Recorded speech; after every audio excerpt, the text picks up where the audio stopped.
नमस्कार साथियों, कैसे हैं आप लोग। मैं आपका भाई विशाल सक्सेना आज आपके सामने एक एक्सक्लूसिव खबर लेकर आपके सामने आया हूँ।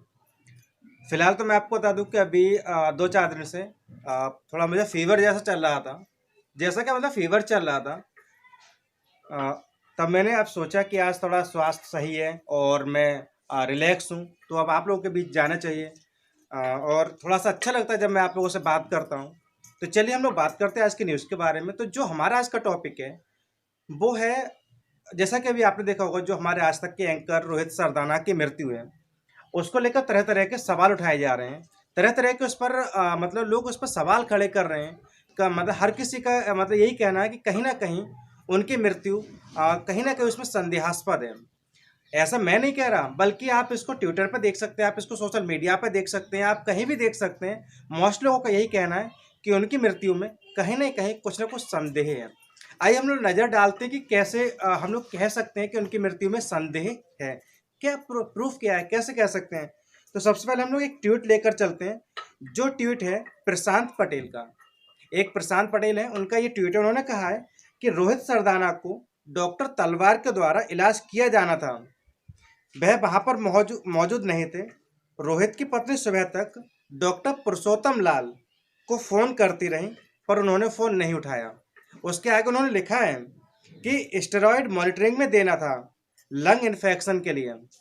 ठीक है, जो स्टेरॉयड देना था वो लंग इन्फेक्शन के लिए था, परंतु मॉनिटरिंग ही नहीं की किसी डॉक्टर ने। दूसरा हम लोग ट्वीट पढ़ते हैं। दूसरे के हैं नेता, जो कि अभी हम आपको बताते हैं कि दूसरा जो ट्वीट किसने किया है, यह है तेजिंदर पाल सिंह बग्गा जी। उन्होंने अपने ट्वीट में लिखा है कि रोहित सरदाना भाई को वो इंजेक्शन लगाया गया, रोहित सरदाना भाई को वो इंजेक्शन लगाया गया जो उनको सूट नहीं करता था। इलाज के वक्त कोई सीनियर डॉक्टर भी वहां मौजूद नहीं था। ये लापरवाही है कुछ और, इसकी जांच होनी चाहिए। ये मैं केवल आपको 2 ट्वीट दिखा रहा हूँ। इसके अलावा ऐसे बहुत सारे ट्वीट है जो सोशल मीडिया पर आप देख सकते हैं कि जो कहीं ना कहीं किसी भी तरीके से जो हमारे एंकर थे, लोकप्रिय एंकर थे रोहित सरदाना जी, उनकी मृत्यु पर सवाल खड़े करते हैं और वहां पर अस्पताल प्रशासन पर, सिस्टम पर वो सवाल खड़े करते हैं, उंगली उठाते हैं उन पर।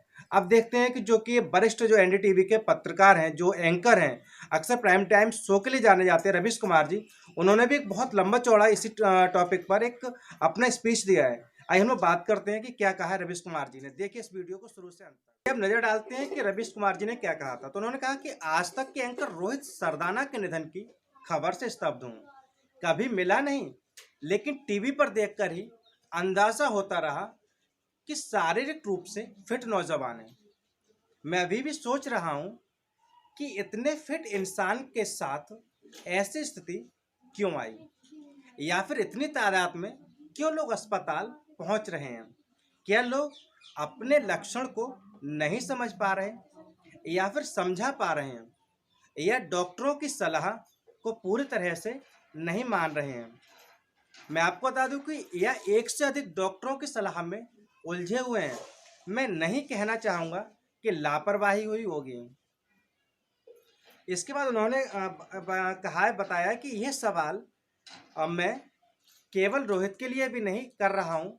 हमें ध्यान रखना चाहिए कि बात सिर्फ दिल्ली की नहीं हो रही है, जिलों और कस्बों की भी हो रही है।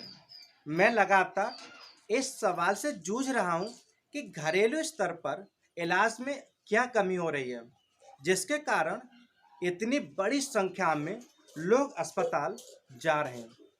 उसके बाद उन्होंने कहा, लिखा हुआ है कि कई जगहों से डॉक्टरों के बनाए व्हाट्सएप फॉरवर्ड आ रहे हैं और जा रहे हैं, जिनमें कई दवाओं के नाम होते हैं।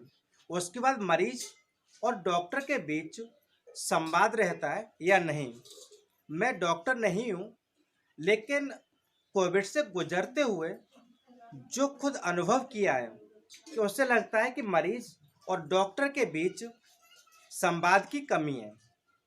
इस वक्त डॉक्टर काफ़ी दबाव में है और मरीज डॉक्टर से भी ज़्यादा डॉक्टर हो चुके हैं।